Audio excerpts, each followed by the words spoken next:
And we're back. This is Tales from the Page at PaizoCon Online 2021, in which members of the No Direction staff interview Paizo staff about the books that we just talked about, the exciting news that we've been hearing about at this online convention. I'm Ryan Costello from the No Direction Network. I'm Jefferson J. Thacker, also known as Perram. And we are talking with Starfinder lead designer Joe Pasini about the Galaxy Exploration Manual. Hey there. Joe, you were just talking all about this book. This is the first time I've managed to crack open my PDF, and I will admit I am not a Starfinder player, not for any fault with Starfinder. I just don't have time in my life for a second RPG. And yet I'm super excited about this book as a Pathfinder player and as potentially just something to get me a little more drawn into what Starfinder's all about. So let's start there. What is GEM? What is the Galaxy Exploration Manual? And how might it be useful to everyone? That's a great question. So this book is meant to be for everyone. It's something we had in mind from the very beginning. Is there have been in the past books that are very GM focused, ones that you might even call guides for game masters, and others that are very, very player focused, like something like Armory, right? That is just chock full of only player options. And they both have their benefits, but we like to make sure with our limited releases that we can get something out there for everybody. And so this book basically has 3 chapters and then a bunch of extra tables in the back. And that first chapter is your player option stuff, just jam-packed with, again, all 10 classes are getting new options. You have equipment that's exploration themed. You have an exploration subsystem that GMs can use too, of course. And the character backgrounds that we got to roll up a couple of, or one of, with a few different options. So there's that for players, very specifically focused on players. And then the second chapter can be really used by anyone. Honestly, GM of Starfinder, player of Starfinder, or just science fiction fan or sci-fi fantasy fan, or even fantasy fan potentially, because you can intentionally load up a low tech world, maybe with high magic or medium magic, right? And see where you go from there.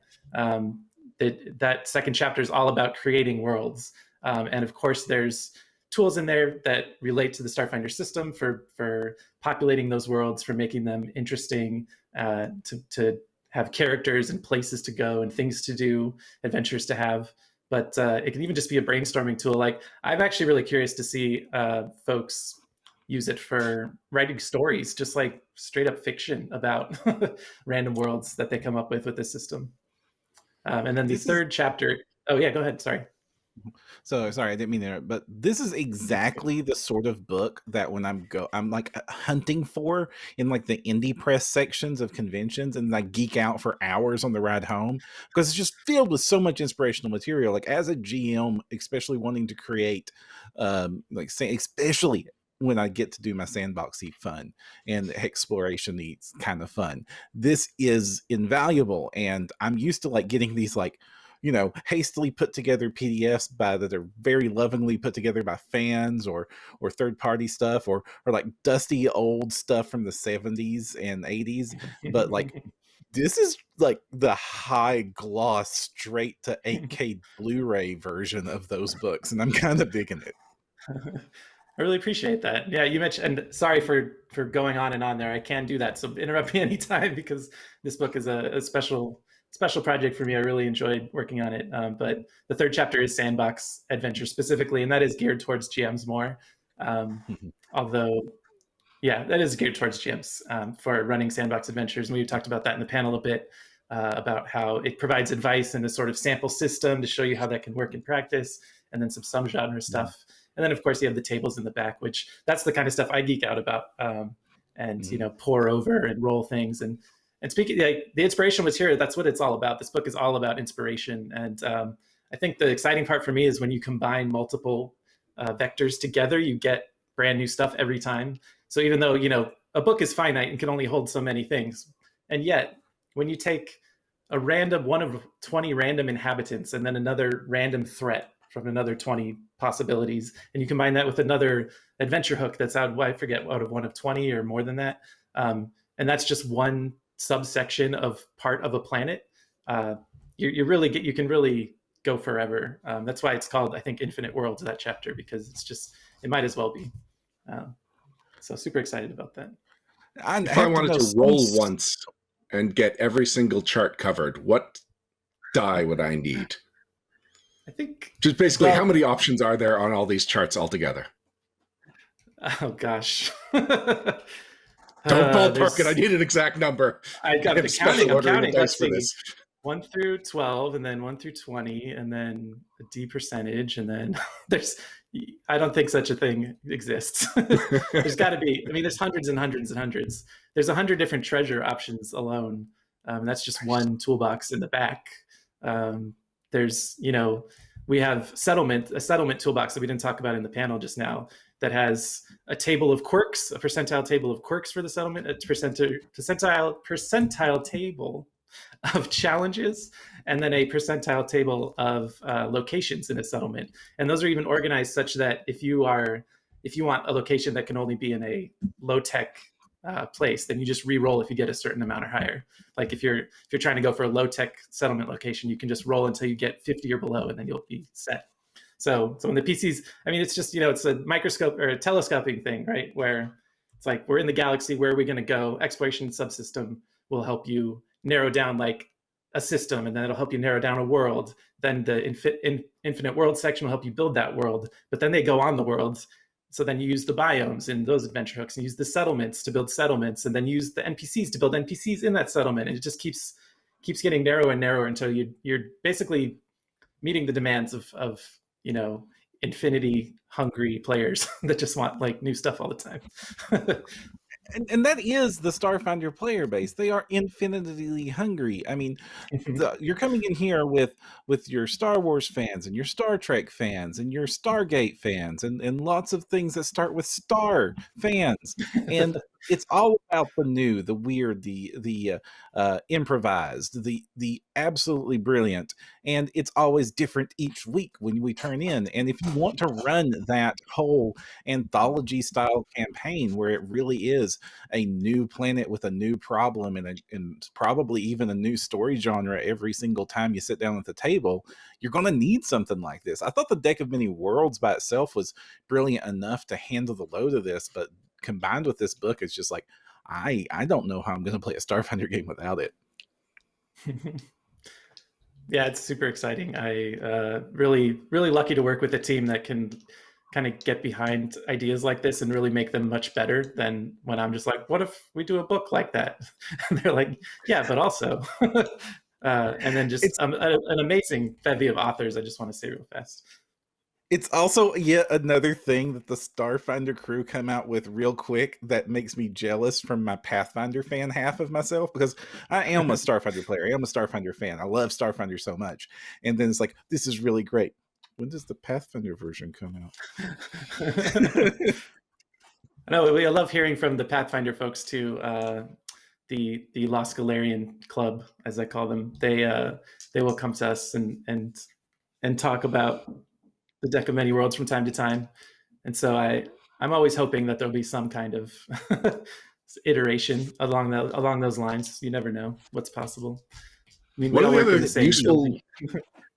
other uses for the gem that came up during your panel when you were talking about how if you want to do an episodic Planet of the Week type campaign, is the idea that you can actually kind of skip the mission giving and just roll a couple of things on the chart, and it's evocative enough that it's just, these are the weird things about this planet you've arrived on. That's all you really need to know to figure out what your mission would be.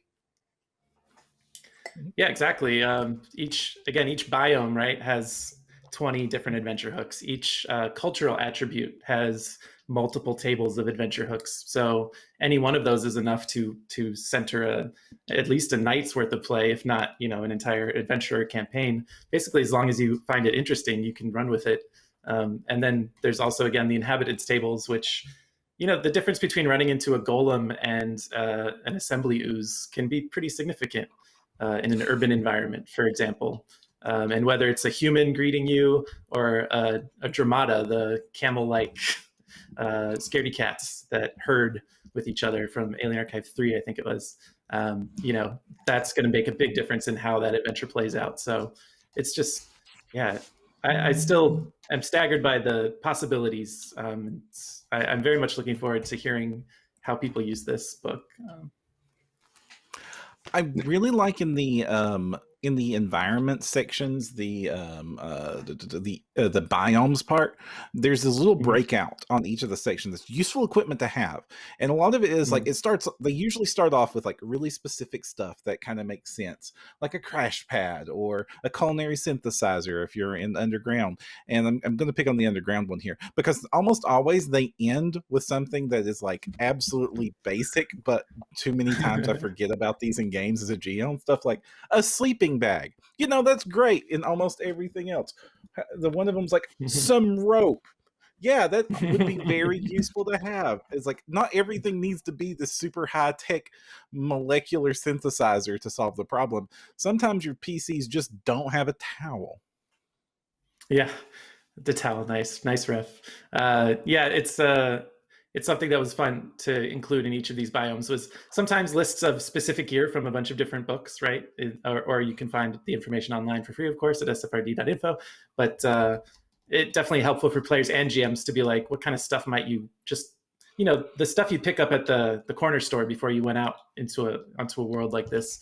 And then some of them, like I was mentioning earlier in the panel, we have like the aquatic section just talks about instruments that you might find in an underwater environment, just weird stuff that you might not necessarily think about, but that are, to me, really evocative and help you get in the mindset of being in that environment when in the game. Now, we've talked about like sandboxy stuff, but one of the strengths of the Starfinder setting are these pre-published adventures. I'm running Fly Free or Die right now with my home group. How do I use this book? That's a great question. There are, always working with the GM is important. We included a bunch of player options, right? So I listed a lot of them out earlier. I'm scrolling through right now, going to our player index. So each biome has new player options, right? And we tried to keep an eye toward options that you can incorporate throughout your career, right? So we don't have any themes in here, which you only get to pick once and at the start of your character, right? So they're not as useful if you're in the middle of a campaign. But a lot of this stuff, so for example, I was talking about, let me just go to a random biome. So the forest biome. If you end up in a forest in your campaign at all, in Fly Free or Die, I can't remember right now if you do, there might be a banda there, which is a lemur-like creature that mimics the hunting cry of a winged apex predator to flush out prey. And that could end up being your creature companion. That's of appropriate levels for that adventure. Or you might pick up a feat because you're not locked to, it's not that you have to have, you don't even need to have gone to a forest planet or a forest on a planet to meet one of these and pick up one of these creature companions, right? As long as you can work with your GM to figure out why you now have access to this animal, you're good to go. So we try to make all these options thematic. And the same goes for the class options. The beginning of the book has all 10 classes have new class options, and they're exploration themed, but they certainly come in handy in combat and non-combat encounters because that's what we wanted them to do. So that's what they do. I don't know if that answers your question, but hopefully it goes part of the way there. And it's never too late to flesh out your character's background too. Like I've definitely played characters for a while with very skeletal backgrounds, but it can be fun to sort of flesh that out and say, what was my homeworld like? Do I want to build a whole homeworld or just roll on that table and see a general idea? Do I want to work with the GM to include an influential associate from my past that now comes back into the game? Could one of the existing NPCs be that from an adventure path that I'm already in? Could they be somebody I have an existing relationship with? Maybe I roll the relationship table and see what my relationship is there. So there's plenty of stuff to pick up if you are not in a sandbox adventure, if you're not in a open-ended campaign too. A fun use I've had the for flashback music and you roll 3d6. Yes, 3d6. Always 3d6. A fun use I've always had for these tables with the quirks and personalities and the rumors and such like that isn't so much for rolling what's true, but when I need my red herrings or I need something like to sound believable even though it isn't, I do this because my players can usually sniff out, here's this incredibly detailed thing, and the other thing is maybe he likes chicken. Yeah, that's a great point. I think that the treasures probably will speak to that then for you in particular, just because they all seem so meaningful. Like they all just have these stories implied in them that like as a player, I would not be able to resist that this has to mean something. Like it's not just a cred stick. There must be something going on here. It's not just another azimuth laser pistol. It's a toy starship with 5 doses of hyperleaf stuffed into the cockpit. Well, how did it get here? Like, who's the dealer? Like, do we need to track them down? Or what's the, it's like, no, sometimes it's just 1,000 credits worth of something. but that's the fun of that, I think, is you can go either way. Or you let the players debate about what it means, pick the most interesting one and run with it. Exactly. And they think you had it planned all along. It's great. But what goes into writing these options that have to be succinct, evocative, a little bit crazy? How do you get a really good one out there? How do you know that it's like, yeah, that one's worthy of the chart? First, you pick awesome authors. So if you go to the table of contents, you'll see listed just the amazing people that wrote for this book. They really all just picked up on what we were putting down. We wrote an outline, right, that said kind of, this is basically what we're looking for. John Compton, who was the moderator of the panel just now, he wrote out the marsh biome as an example of what we wanted the biomes to look like, which included adventure hooks and stuff. And so that gave some guidance. But people really took this and ran with it. And really, like, personally, I think it's a challenging assignment to say, like, okay, the desert, make that interesting. Like, come up with 20 adventures you could have that are desert themed, and also some equipment, and also what's an alien desert like. And they knocked it out of the park. Like, I'm just beyond pleased with how. So I would ask them how they did it. It's definitely trial and error, and definitely development went into it, and we fine-tuned some stuff and tried to make sure that things were unique enough, but also still tied to their environment or their cultural attribute or whatever.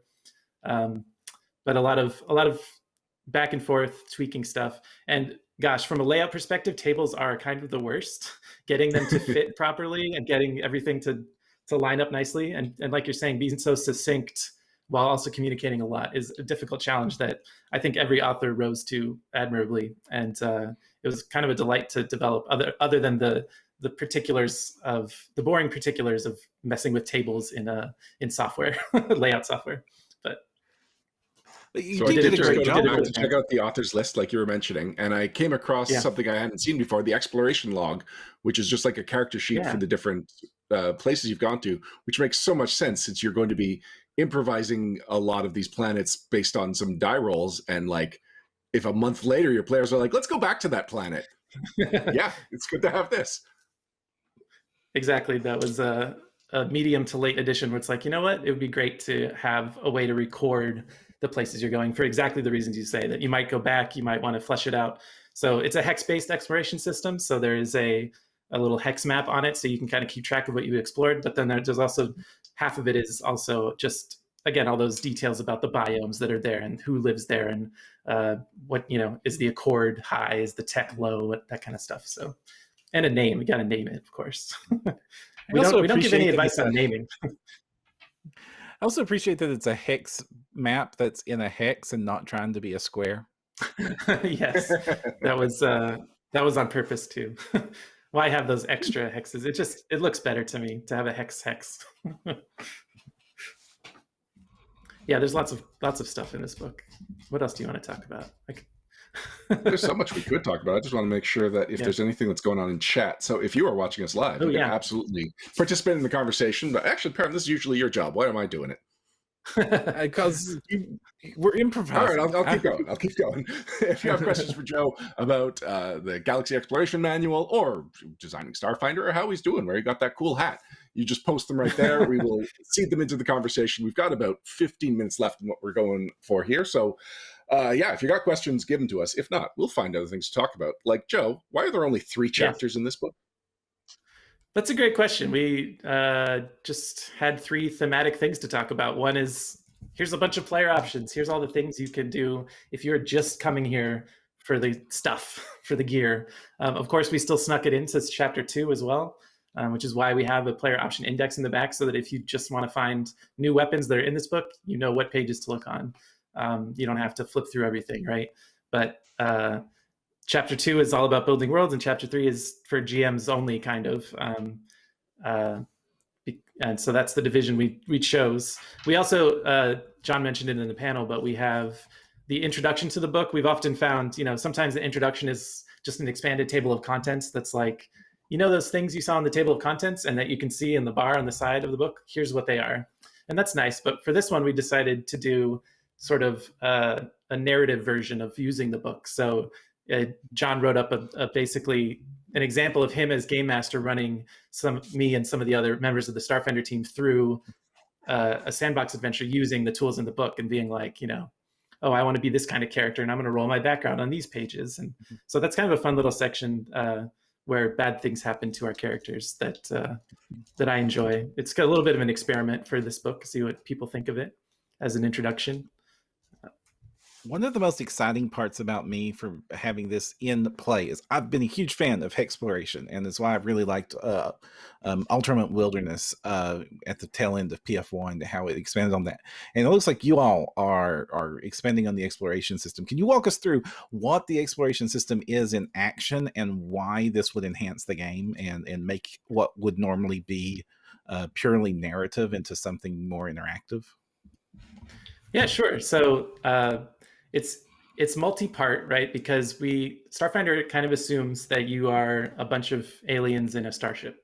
And if you're in a galaxy, picking a destination can be a little bit challenging when you don't know what's out there, when everything possible is out there also, right? Like it's a paralyzing choice a little bit. So we narrowed it down into a system where first there's a Galaxy Exploration piece, which is called Galaxy Exploration. And that's where you are using our downtime activity system that we introduced in Character Operations Manual, which is spending a day or more engaged in an activity to get some benefit. And in this case, it's finding a galactic destination. So you can start from nowhere. You can just be in your starship, having just finished an adventure or a mission or whatever, having just assembled, and say, okay, we're going to find somewhere to go. And there's a downtime activity for that. Then this is super important if you have a drift malfunction. Yes, that too. Very key. Then there's a system exploration where once you get to a system, you found a system to go to, but you don't know much about it. Maybe it's uncharted, or maybe you just had, one of those treasure items that had coordinates on the back and you just show up there. You know nothing about it because no one does maybe. Then you do a system exploration piece, where you're looking for gravity wells, and that tells you where there might be worlds or black holes, any kind of phenomena, and you find out what those are and you figure out what those are. And there's some new starship systems actually that can help you do that are very cheap. You can just slap it onto your starship and not lose out on any weapons or anything. And then you have exploration from orbit. So now you've found a world in the system. Now you're orbiting the worlds, and you can map. There's more downtime activities for analyzing it, seeing again kind of what biomes are there, what creatures might be there, settlements, major settlements. And map it a little bit before you actually land. And then finally, we get to the hexploration, which is, exploration based on a hex grid, which looks like this, apparently. I just did this to represent a hex grid. I don't know. That's like 6 sides, right? And that is where you are landing on the ground, or, you might be in an airborne world, or in a gas giant, but we cover that. And then you're exploring sort of hex by hex, which are these abstracted 12-mile across sections of terrain. And so, again, we're using sort of activities. You get a certain number of activities per day based on your speed, the speed of the group. You might have vehicles, which we have tweaks for that if you're just cruising around in a vehicle or a starship. And you can do, again, more downtime activities there.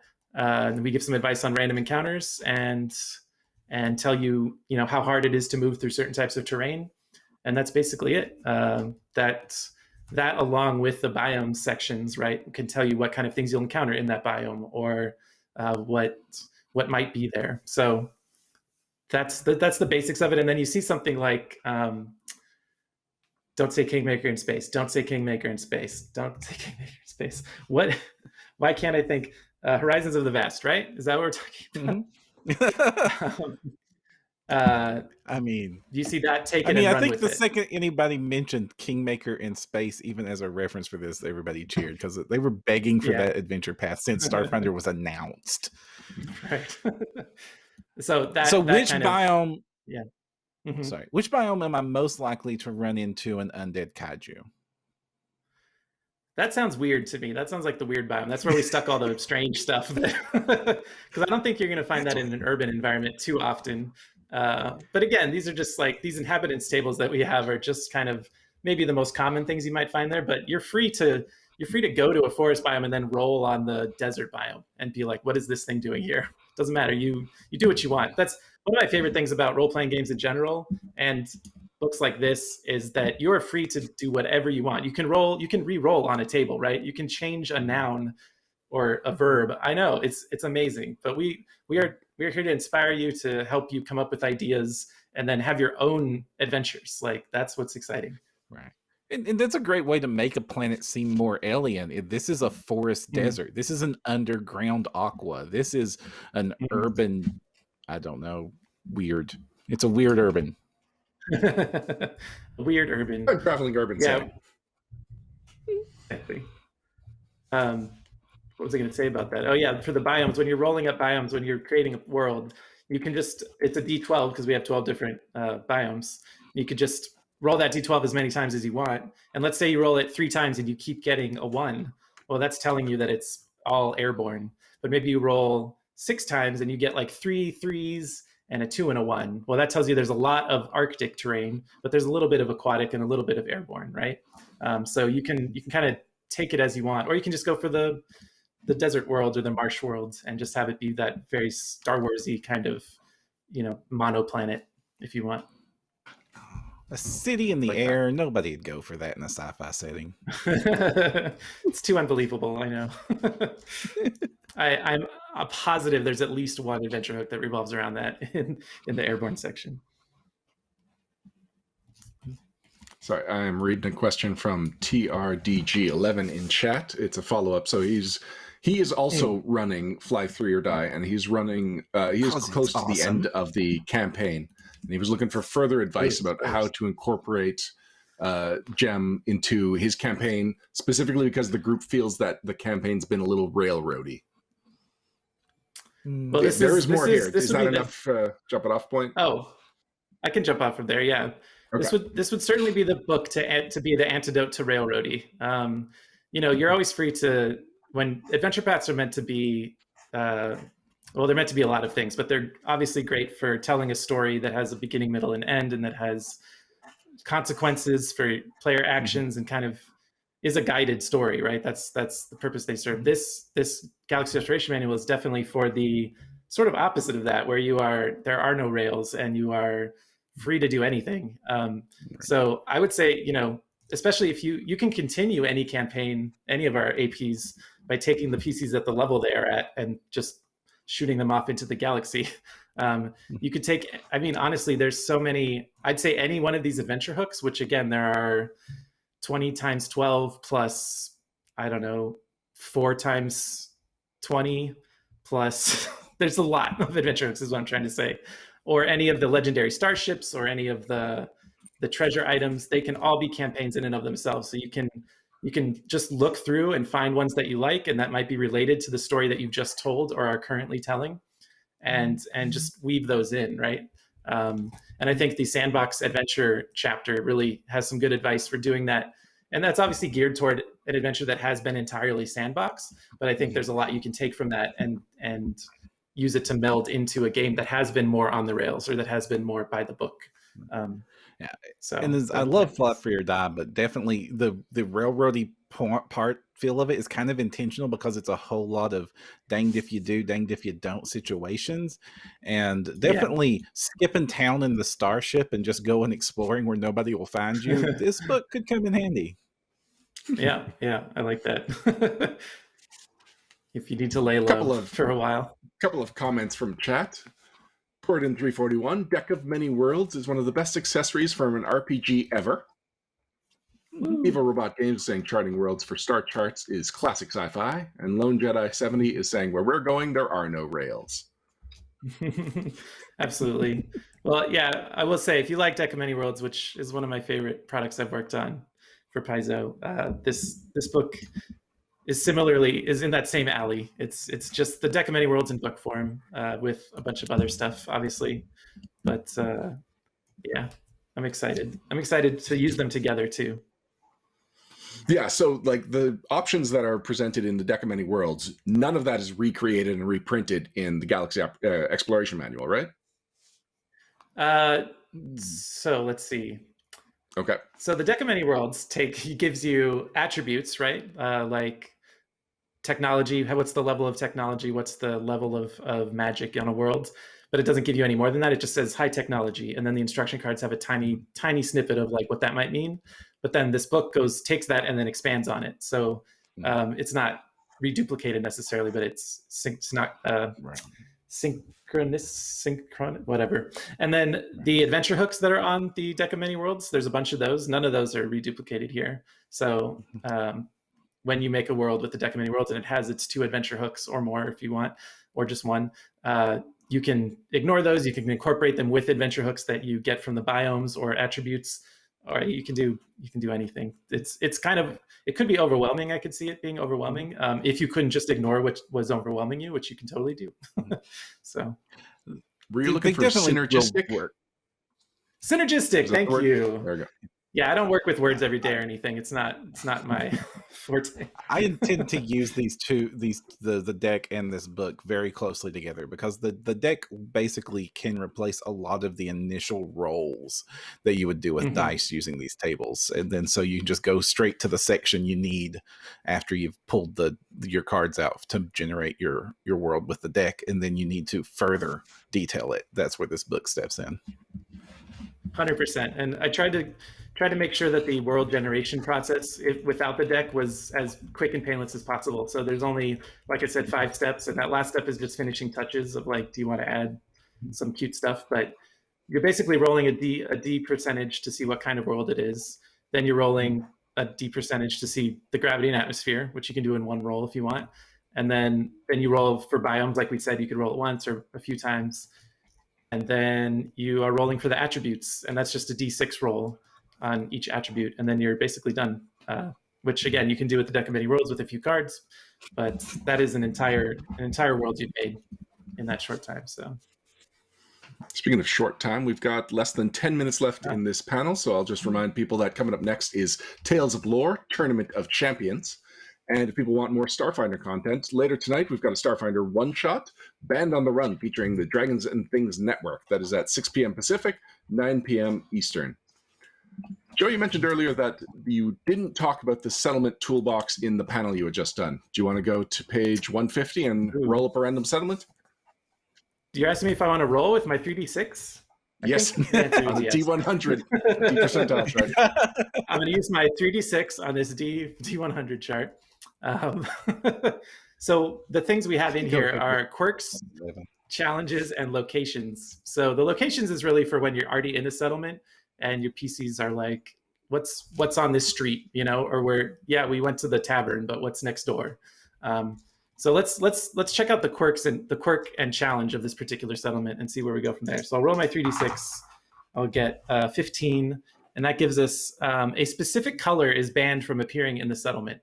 So that's a quirk. For whatever reason, one color doesn't appear, and that may be something that PCs notice on their own, or that gradually comes out, or maybe one of them is wearing that color and that causes problems. So that's an interesting quirk. And then for challenges, which are more adventure hooky, but again, sort of limited in space here. So I got a 3. I rolled 3 on 3d6. So these are definitely my dice.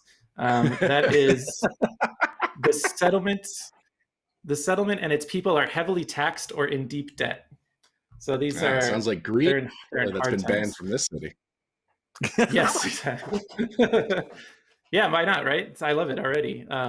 Yeah, so maybe there's a dye that's really valuable and no one can afford that color, or if you wear it, it shows that you're not paying your tax. I don't know. There's a million possibilities. And then locations, I don't need to roll those, but there's I don't know, 50 to 75 locations that, again, I was saying you can roll such that if you're in a high tech settlement, they're all available to you. Like 88 through 89 or I should say 90 is an artificial personality studio, and 93 is a memory clinic where you can alter or remove your memories. Right? You're not going to find that on a low tech world, but you might on a high tech world. So there's lots of cool stuff. They got clubs. They do have clubs. That's true. Fair enough. How about the Holovid arcade? I mean, that's hard to reproduce on a low tech. I guess if you get hit hard enough with the club, maybe you would It's just envision three such a thing. Skitter-manders and sock puppets. There you go. All right, fair enough. I'm convinced. Yeah, that's the settlement section. We're about ready to wrap things up, so we'll just remind people that if you are interested in the Galaxy Exploration Manual, wait, is this available right now, or is it just hitting subscribers? I was about to plug that there's a discount code. Next Wednesday. Next Wednesday. Well, what I'm about to say does not apply to anyone that's interested in the Galaxy Exploration Manual. But if you would like to save 20% or more on Pathfinder and Starfinder products, you can use PaizoCon 2021 at checkout from the Paizo.com store. Sweet. I heard a plug for Deck of Many Worlds there. I'm into it. Oh, there we go. Yes. Yeah. If while you're waiting for the Galaxy Exploration Manual to become available, but you don't have your Deck of Many Worlds, you can get 20% off using the offer code PaizoCon 2021 at the Paizo.com store.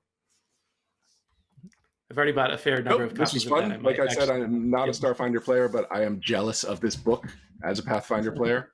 So we will see if I can find ways to use this at the table. Already, like the band color and the people being heavily taxed, I could have done that at a Pathfinder game, no problem. Wouldn't even have to adapt anything. HoloVid Arcade might be a little different, but there's illusions. So yeah, I'm already looking forward to seeing if I can bring this to a Pathfinder table. And I am jealous of the Starfinder players who already have this perfectly lined up for their game. All right, we're about ready to wrap things up. Joe, is there anything you'd like to shout out to, or where can people find you on the internet if they want to say, hey, good job on that book? I am a Joe Adult Man on media outlets. Otherwise, which I love, by the way. It's great. I'm definitely a grown-up, definitely 100% a grown-up, and not pretending. And then I think there's. I wanted to plug the Ask the Starfinder Experts panel that's on Sunday, I believe, at a certain time that I wish I had written down for just such an occasion, but it doesn't look like I did. But check your PaizoCon schedule and look for that.